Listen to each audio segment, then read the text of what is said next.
few moments later.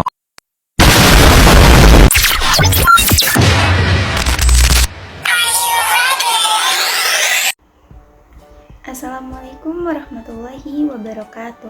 Halo semuanya, perkenalkan nama saya Firda Linuha, kelas RA7, Prodi Manajemen, Fakultas Ekonomi dan Bisnis. Oke, baiklah, langsung saja. Di sini saya akan membahas mengenai mata kuliah teori ekonomi yang diampu oleh Bapak Muhammad Teguh Setiadi, SEMM, CTMP, CMC, CPGAM, CPLM, CIB. Oke, baik, di sini saya akan membahas 11 judul materi.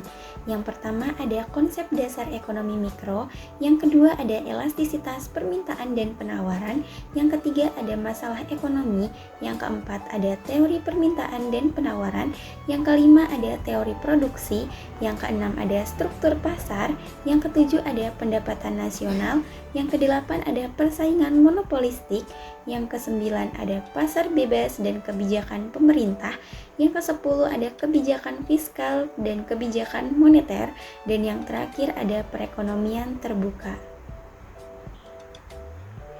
Oke, baik, langsung saja ke materi yang pertama, yaitu mengenai konsep dasar ekonomi mikro, yang dimana konsep dasar ekonomi mikro adalah mempelajari perilaku individu, rumah tangga, dan perusahaan dalam mengalokasikan sumber daya yang terbatas. Ekonomi mikro juga mempelajari hubungan antara permintaan dan penawaran serta biaya produksi. Ekonomi mikro juga mempelajari bagaimana perubahan insentif, harga, sumber daya, dan metode produksi yang mempengaruhi keputusan ekonomi.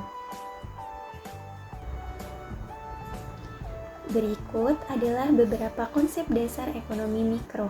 Yang pertama ada permintaan, yang dimana jumlah barang dan jasa yang diminati oleh konsumen pada tingkat harga dan waktu tertentu. Yang kedua ada penawaran, jumlah barang dan jasa yang ditawarkan oleh produsen. Yang ketiga ada biaya produksi, yang dimana biaya yang dikeluarkan untuk memproduksi barang dan jasa. Yang keempat ada struktur pasar. Jenis-jenis struktur pasar seperti persaingan sempurna, monopoli, oligopoli, dan persaingan monopolistik. Dan yang terakhir ada interaksi pasar. Bagaimana interaksi antara penawaran dan permintaan mempengaruhi harga, kuantitas yang diproduksi, serta alokasi sumber daya. Materi yang kedua yaitu elastisitas permintaan dan penawaran, yang dimana elastisitas adalah konsep umum yang digunakan untuk mengkuantifikasi tanggapan dalam satu variabel ketika variabel lain berubah. Elastisitas adalah bilangan yang menunjukkan berapa persen satu variabel akan berubah akibat perubahan pada variabel lain sebesar 1%. Yang pertama ada elastisitas permintaan. Elastisitas permintaan adalah suatu alat konsep yang digunakan untuk mengukur derajat kepekaan atau respon perubahan jumlah atau kualitas barang yang dibeli sebagai akibat perubahan faktor yang memengaruhi. Yang kedua ada elastisitas penawaran.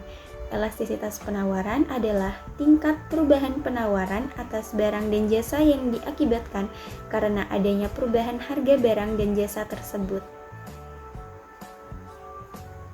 Materi yang ketiga yaitu masalah ekonomi.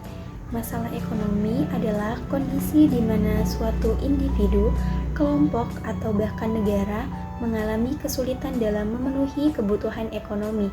Ini bisa berupa kesulitan dalam mendapatkan pekerjaan, membeli barang dan jasa, atau bahkan dalam menjalankan bisnis. Beberapa masalah ekonomi umum yang sering dihadapi. Yang pertama ada kemiskinan, kondisi di mana seseorang tidak mampu memenuhi kebutuhan dasar seperti makanan, pakaian, dan tempat tinggal.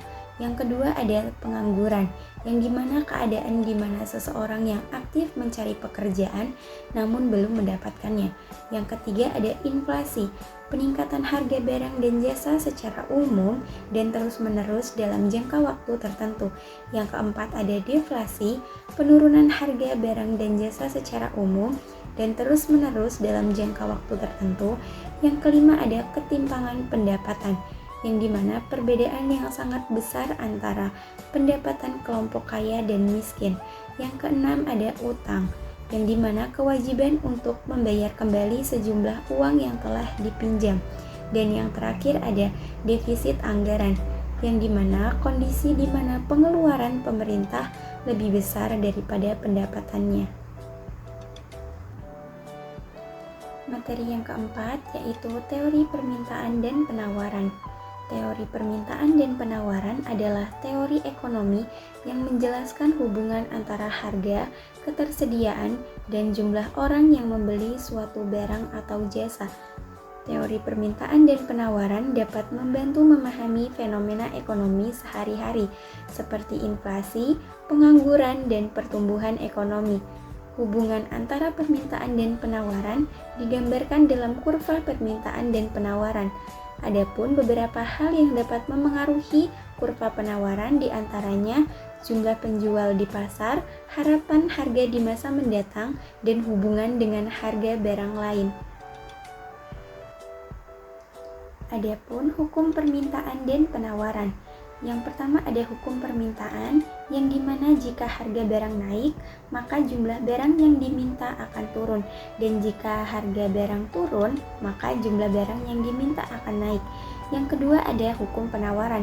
Jika harga barang naik, maka jumlah barang yang ditawarkan akan ikut naik.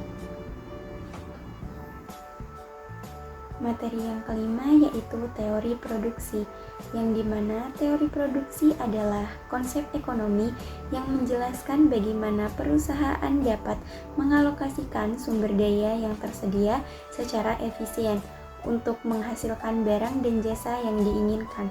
Faktor-faktor produksi, kegiatan produksi tentunya memerlukan unsur-unsur yang dapat digunakan dalam proses produksi yang disebut faktor produksi. Yang pertama ada sumber daya alam, yang kedua ada sumber daya manusia, yang ketiga ada sumber daya modal, dan yang keempat ada sumber daya pengusaha. Selanjutnya ada jenis teori produksi. Beberapa jenis teori produksi diantaranya, yang pertama ada teori biaya produksi, yaitu konsep perhitungan biaya yang harus ditanggung produsen untuk menghasilkan produk.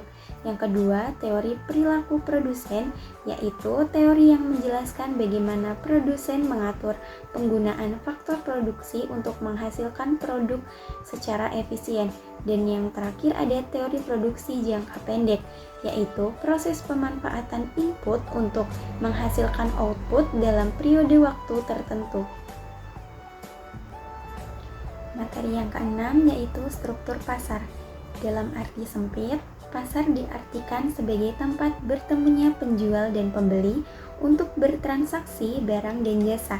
Dalam arti luas, pasar merupakan suatu proses di mana penjual dan pembeli saling berinteraksi untuk menetapkan harga keseimbangan. Secara umum, pasar adalah tempat bertemunya permintaan dan penawaran sehingga dapat menetapkan harga. Selanjutnya ada fungsi dan peranan pasar dalam perekonomian.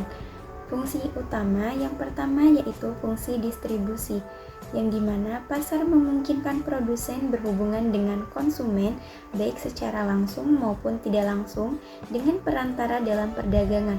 Yang kedua ada fungsi pembentukan harga, yang dimana harga pasar akan terbentuk dengan adanya kesepakatan antara pembeli dan penjual. Yang ketiga ada fungsi promosi, yang dimana pasar dapat digunakan oleh produsen untuk memperkenalkan barang yang diproduksinya. Hal ini terutama untuk barang-barang baru. Selanjutnya ada peranan pasar.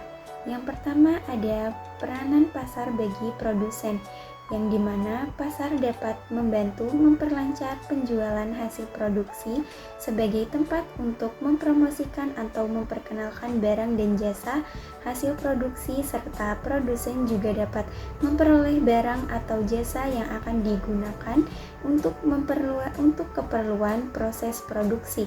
Yang kedua ada peranan pasar bagi konsumen, yang dimana memudahkan memperoleh barang atau jasa yang dibutuhkan.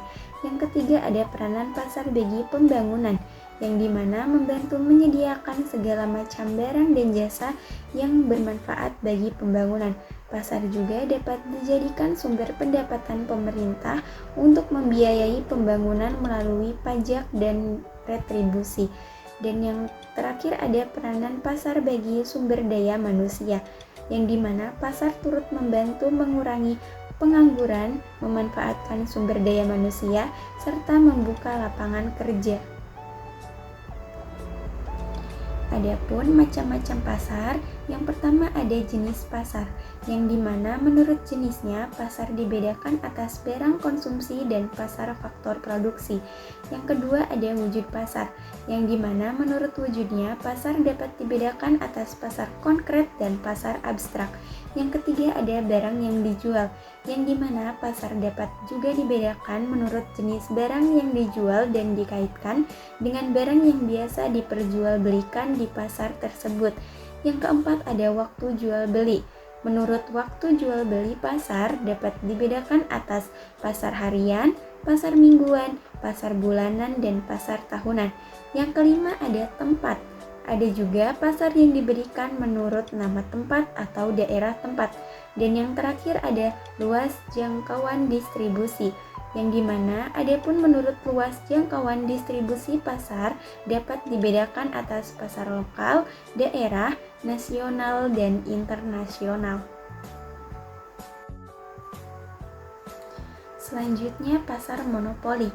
Pasar monopoli adalah suatu keadaan pasar di mana hanya ada satu kekuatan atau satu penjual yang dapat menguasai seluruh penawaran, sehingga tidak ada pihak lain yang menyaingi atau terdapat pure monopoli atau monopoli murni.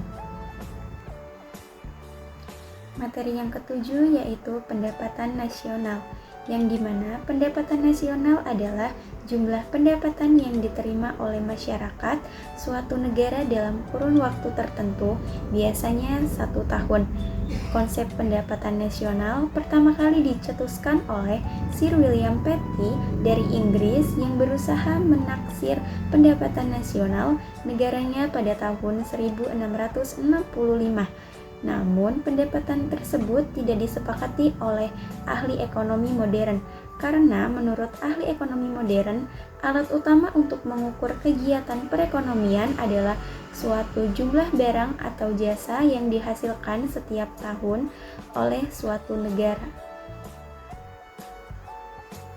Selanjutnya ada manfaat pendapatan nasional, yang dimana dalam menghitung dan melakukan pendapatan nasional di suatu negara, perhitungan yang dilakukan cenderung kompleks karena mencakup banyak aspek data statistik. Oleh karena itu juga, penghitungan pendapatan nasional menjadi penting. Menurut Ismawanto, terdapat beberapa manfaat mempelajari pendapatan nasional, yaitu yang pertama yaitu memahami struktur perekonomian suatu negara, apakah agraris, industri, atau yang lainnya. Yang kedua, mengetahui kemajuan ekonomi atau perkembangan perekonomian dari tahun ke tahun, apakah mengalami kemajuan, kemunduran, atau tetap. Yang ketiga, untuk mengetahui tingkat kemakmuran masyarakat setelah dibandingkan dengan jumlah penduduk atau nilai dari pendapatan per kapitanya. Yang keempat ada untuk membandingkan perekonomian antar negara di dunia. Dan yang terakhir, sebagai pedoman pemerintah dalam pengambilan keputusan yang berkaitan dengan perencanaan kebijakan pembangunan ekonomi nasional. Materi yang ke-8 yaitu persaingan monopolistik. Persaingan monopolistik adalah bentuk pasar yang di dalamnya terdapat banyak penjual atau produsen dan pembeli atau konsumen. Tetapi produk yang dijual memiliki perbedaan cukup signifikan sehingga penjual memiliki sedikit kekuatan untuk mengontrol harganya. Selanjutnya ada kelebihan dan kekurangan pasar persaingan monopolistik. Adapun kelebihan pasar persaingan monopolistik yang pertama yaitu banyaknya perusahaan di dalam pasar akan memberikan keuntungan tersendiri untuk para konsumen dalam memilih barang atau produk yang terbaik bagi mereka.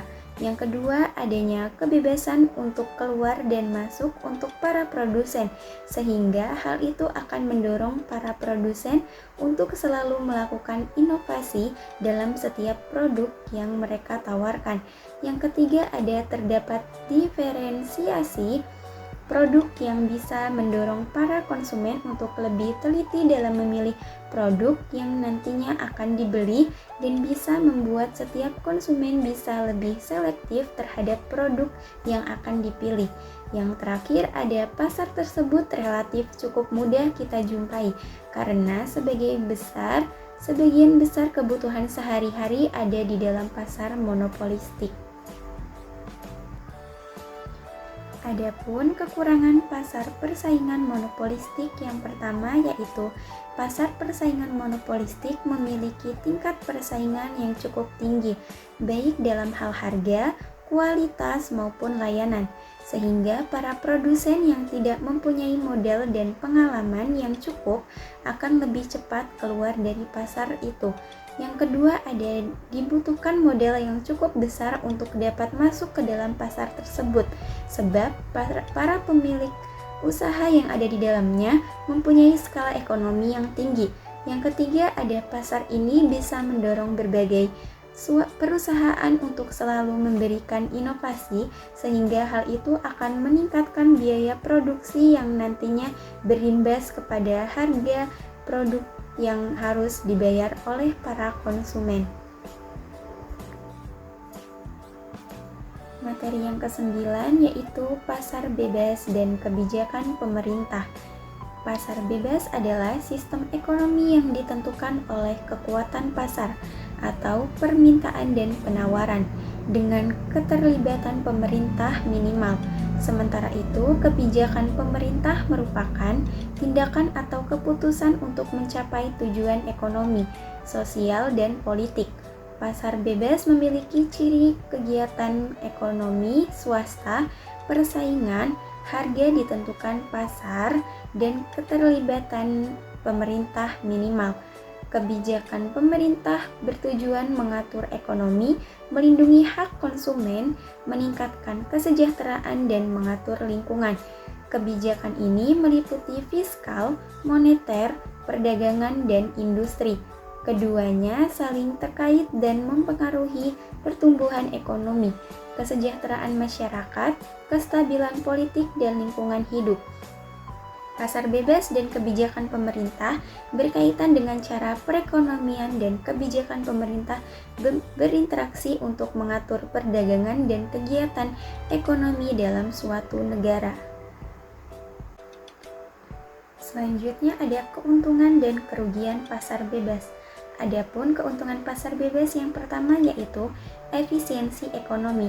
Dengan banyaknya pilihan bagi konsumen dan persaingan antar produsen, pasar bebas cenderung mendorong penggunaan sumber daya secara efisien. Setiap perusahaan berusaha untuk meminimalkan biaya dan meningkatkan kualitas produk. Yang kedua, ada inovasi dan pengembangan, yang dimana persaingan di pasar bebas mendorong perusahaan untuk berinovasi dan mengembangkan produk baru agar dapat bersaing dengan pesaingnya. Inovasi ini dapat mendorong kemajuan teknologi dan penemuan baru.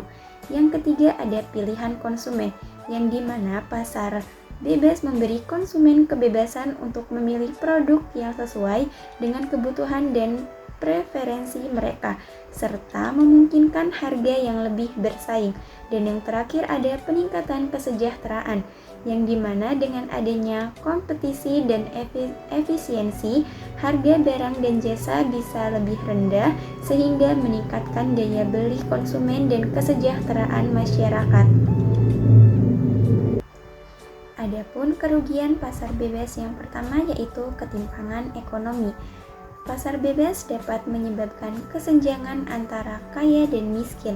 Tanpa pengaturan yang tepat, mereka yang memiliki lebih banyak sumber daya dan akses ke pasar lebih besar bisa menguasai pasar, sementara kelompok miskin atau kurang mampu tidak memiliki kesempatan yang sama. Yang kedua ada monopoli dan oligopoli, yang dimana meskipun pasar bebas mendorong persaingan, beberapa perusahaan besar dapat menciptakan monopoli atau oligopoli, mengurangi kompetisi dan merugikan konsumen dengan harga yang lebih tinggi. Yang ketiga ada eksploitasi sumber daya alam, yang dimana dalam upaya memperoleh keuntungan maksimal, perusahaan mungkin mengabaikan keberlanjutan sumber daya alam dan lingkungan. Ini dapat menyebabkan kerusakan ekologis yang besar. Dan yang terakhir ada ketidakstabilan ekonomi, yang dimana pasar bebas dapat mengarah pada fluktuasi yang tajam dalam ekonomi, seperti krisis finansial yang dipicu oleh spekulasi berlebihan atau kebangkrutan perusahaan besar. Materi yang ke-10 yaitu kebijakan fiskal dan kebijakan moneter. Yang pertama ada kebijakan fiskal, yang dimana kebijakan fiskal adalah salah satu kebijakan makroekonomi yang melibatkan tindakan pemerintah dalam mengatur pengeluaran dan pendapatan negara untuk mempengaruhi permintaan dan penawaran agregat dalam perekonomian. Menurut Samuelson, Powell, dan William tahun 2004. Kebijakan fiskal melibatkan peningkatan pengeluaran pemerintah atau pemotongan pajak untuk merangsang tambahan permintaan bagi barang dan jasa, terutama dari rumah tangga. Fenomena ini juga dapat terjadi jika sebuah pemerintahan melakukan pemotongan pajak sebagai salah satu instrumen kebijakan fiskal untuk merangsang perekonomian. Adapun kebijakan moneter, yang dimana kebijakan moneter adalah salah satu kebijakan ekonomi makro yang dapat disesuaikan dengan siklus kegiatan ekonomi. Menurut Miskin tahun 2008, kebijakan moneter mencakup semua upaya atau tindakan yang dilakukan oleh bank sentral untuk mempengaruhi variabel-variabel moneter dalam perekonomian, seperti jumlah uang beredar, tingkat suku bunga, ketersediaan kredit, dan nilai tukar mata uang. Kebijakan ini merupakan salah satu instrumen utama dalam kebijakan ekonomi makro yang bertujuan mencapai sasaran-sasaran tertentu dalam perekonomian. Kebijakan fiskal dan kebijakan moneter, dua instrumen penting dalam pengelolaan perekonomian suatu negara yang saling terkait. Kebijakan fiskal yang diatur melalui anggaran negara berfokus pada pengaturan pendapatan dan pengeluaran pemerintah untuk mempengaruhi permintaan agregat. Sementara kebijakan moneter yang diatur oleh bank sentral berfokus pada pengaturan jumlah uang beredar dan suku bunga untuk mencapai stabilitas ekonomi. Penjelasan ini menguraikan definisi, fungsi, dan tujuan dari kedua kebijakan tersebut, serta contoh-contoh penerapannya seperti peningkatan pengeluaran untuk infrastruktur dan penyesuaian suku bunga acuan. Koordinasi yang baik antara pemerintah dan bank sentral sangat penting untuk memastikan efektivitas kedua kebijakan ini dalam mencapai tujuan stabilitas ekonomi. Materi yang ke-11 yaitu perekonomian terbuka, yang dimana perekonomian terbuka adalah perekonomian yang melibatkan diri dalam perdagangan internasional atau ekspor dan impor barang dan jasa serta modal dengan negara-negara lain. Sistem ini memberikan kesempatan bagi masyarakatnya untuk berinteraksi dalam bidang ekonomi dengan negara lain, baik itu perseorangan, swasta, ataupun pemerintahan. Kegiatan ekonomi tersebut bisa dalam bentuk perdagangan produk, barang dan jasa, pertukaran teknologi, dan sebagainya. Dalam perekonomian terbuka, beberapa produksi dalam negeri diekspor atau dijual di luar negeri, dan di samping itu ada juga barang-barang di negara itu yang diimpor dari negara lain. Selanjutnya ada fungsi perekonomian terbuka, yang dimana perekonomian terbuka adalah suatu negara yang terlibat dalam perdagangan internasional dan hubungan ekonomi dengan negara lain, memiliki sejumlah fungsi penting yang berkontribusi terhadap perkembangan ekonomi nasional dan global. Fungsi utama perekonomian terbuka antara lain, yang pertama ada memperluas akses pasar, yang kedua ada peningkatan penerimaan negara, yang ketiga ada meningkatkan kualitas dan kuantitas barang, yang keempat ada diversifikasi sumber daya ekonomi, yang kelima ada meningkatkan investasi asing, yang keenam ada peningkatan kemampuan inovasi dan teknologi, dan yang ketujuh ada peningkatan kompetisi dan efisiensi. Selanjutnya ada tujuan perekonomian terbuka. Yang menjadi tujuan utama perekonomian terbuka adalah untuk meningkatkan kesejahteraan ekonomi masyarakat dengan memanfaatkan peluang yang ditawarkan oleh integrasi dengan ekonomi global. Ada beberapa hal yang menjadi tujuan dari perekonomian terbuka, antara lain yang pertama ada meningkatkan pertumbuhan ekonomi, yang kedua ada diversifikasi sumber pendapatan, yang ketiga ada meningkatkan akses terhadap barang dan jasa, yang keempat ada mendukung stabilitas ekonomi, dan yang terakhir ada meningkatkan kerjasama internasional.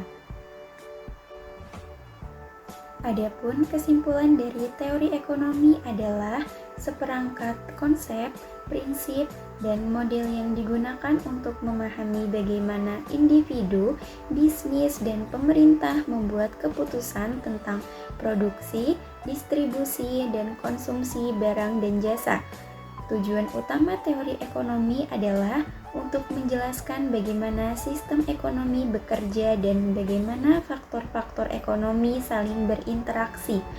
Teori ekonomi juga adalah alat yang sangat berguna untuk memahami dunia di sekitar kita. Dengan memahami prinsip-prinsip dasar ekonomi, kita dapat membuat keputusan yang lebih baik, menjadi warga negara yang lebih aktif, dan berkontribusi pada pembangunan ekonomi yang berkelanjutan.